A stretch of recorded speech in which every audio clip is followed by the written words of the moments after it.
Hello mga langga! So excited ko nga i-share sa inyo na ako'y bago nga discovery nga restaurant. Hininaan siya sa Aquiles Mall. Ginatawag nila og houseboat. Actually, dugay na ni siya diri sa Marine, pero namangha mo sa ilang food. Ang among i-order is breakfast. So, cute kaayo siya kay murag nakabutang siya sa isa ka dakop nga basket nga mura siya gratan nya naatanan diri o gabay siya og butanganan pero grabe ka puno sa sulod bukat. So na sila cream nga naay honey naay katong ilang traditional bread nga kaning kubos which is grabe ka famous diri og akong favorite luba kanang kumbaga sa ato mura siya og bread cakes mura siya pork and beef di ay sa ato. Then naa sila ginatawag na palalet hindi siya ang katong egg nga naa siya mura siya og pakita na ko sa inyo niya murag naa siya kanang rice sa sulod nga naay egg sa ibabaw pero tamis ang iyang lasa. Then naa siya kining ginatawag nila nga shakshuka. Egg ni siya actually nga giluto siya sa kamatis mura ra gugisa kamatis nga naay itlog ug kini dayong niyawa abot og samir nga mo dali siya ang iyang sauce. So, later, kita na ko sa inyo kung sa yung lasa nga mura typical nga pareho sa ato, like Philippines. So, muna siya ginatawag nilang Kara tea, which is muning red tea nga naay milk. So, nga niya ang ilang baso, which is traditional food siya pati ang lasa. So, try na to.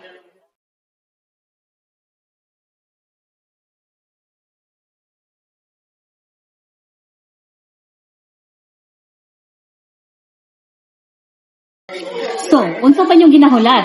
Tilawan na nato. Una ta sa kaning ginatawag nilang kubos, which is ang ilang traditional bread. So, try nato ang ilang niluwa. Sa ato mga langga, mura siyang pork and beans good. So, nga na. So, sa previous video na ako, kung nakakita mo, nga ni ilang way of eating. So, try nato.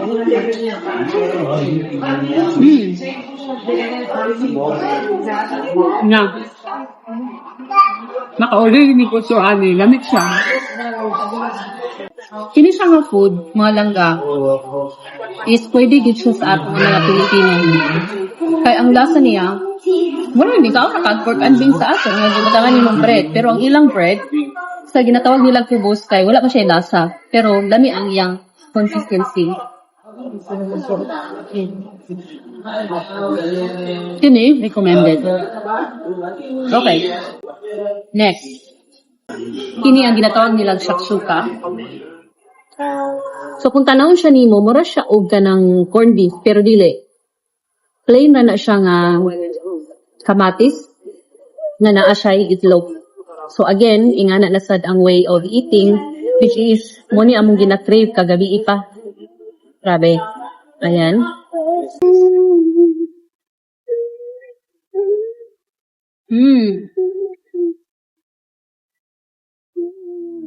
No comment. Kaning cream with honey. So same na lang akong tinidor nga gamiton. So cream ni siya nga naa siya'y honey. So gaagaw ni siya ang medyo alat-alat gamay, creamy. Then naa siya'y honey nga tamis. So daganan ako cream kay ganahan ko.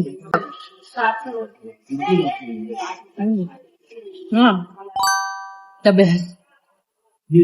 So far, kining cream with honey, luba, ug shakshuka, tanan. Recommended kay sa atong mga Pilipino. Kaya ang panglasa, wa ra gyud nilayo sa Pinoy nga panglasa. Then last, watag another food. Napakita na ko sa inyo kung saan yung ginatawag nila nga shakshuka. Balalet. So sa balalet, usually, nasa gikubiran gud siya og kanang itlog. Pero kung imo siyang tanawon sa ilalim, mura siya og kanang sutanghon. Pero pag imo tilawan, mura siyang kanon. Pero tamis ang lasa. So, ingana ang iyang tsura. Try natin.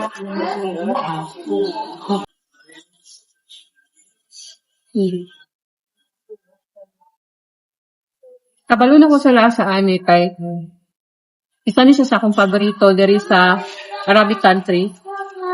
Kini ginatawag nilang balalit. Kini magud ang balalit is mugi ni siya ang isa sa ilang traditional na breakfast. Na makita nimo na asyay mura siyang kanhon lagi nga murag strip siya nga rice. Then nga naa din siya paeg pero lamig siya. Okay po siya sa ato nga panlasa pero naa siya murag gamay kaayo nga panlasa nga mura siya og rose water. So kung medyo sensitive mo ana, siguro dili siya recommended pero pakira like ka. Salad as usual na ano sila pasalad permanente. So last nga akong kilawan is kining giingon nila niyawa. Actually first time na ko ni curious ko kay mura siya og sa ato mura siya lumpia. Fish sauce ni kumbaga sa ato.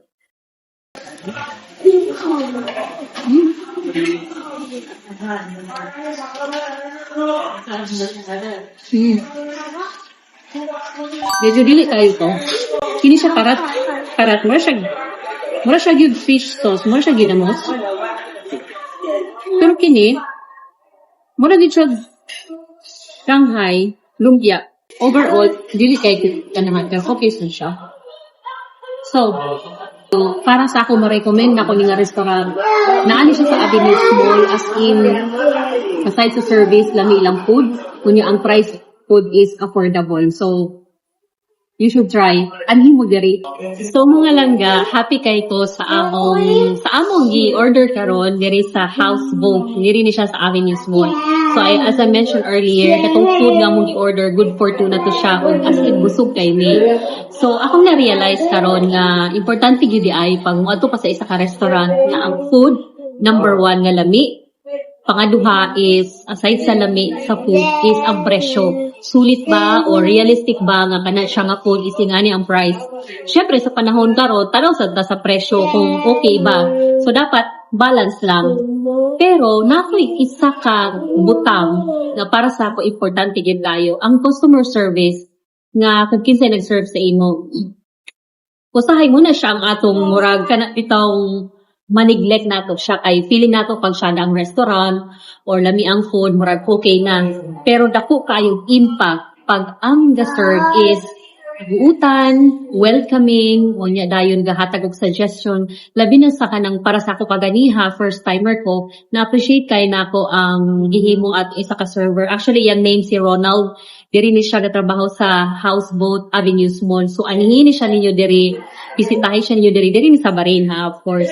So imbis nga kanang murag alanganin mi kung sa ba mo tuloy ba mi mo try ba mi pero tungod sa iyang actions, sa iyang pag-welcome, sa iyang pag-suggest sa ilang food.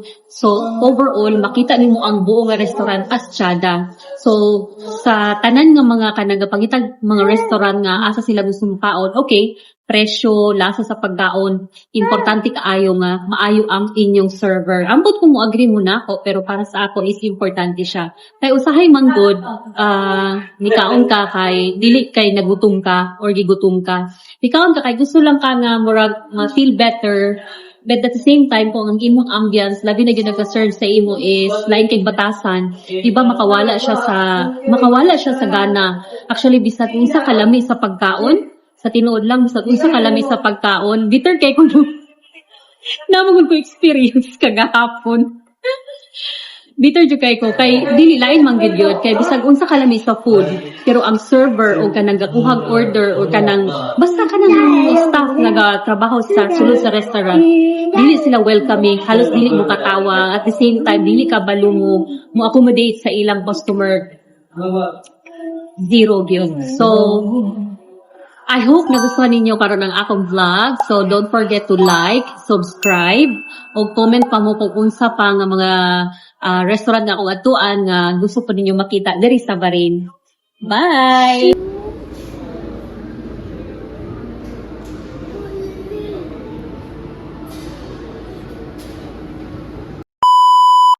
Okay. So mga langga, diri sa Avenue Mall, katong kini diri sa Houseboat, katong mga gusto mo anhi diri, anhi ninyo si Ronald. So hi Ronald, Bisaya sa siya. Sige, ina nga mga langga. Mga langga, ayun mo sa Houseboat kung namo sa Avenue Mall. Lamian di dire. Di ba? So, sada pagid kayo kay kapareho na to nga Bisaya. So, sa tanang mga langga din na nanadit sa bari nga tanan ka Bisayan, ani mo diri. Okay ang presyo, lami ang pagkaon, ang number one, good service. Yeah. Ani niyo si Ronald, ha? Okay. Thank you. Bye!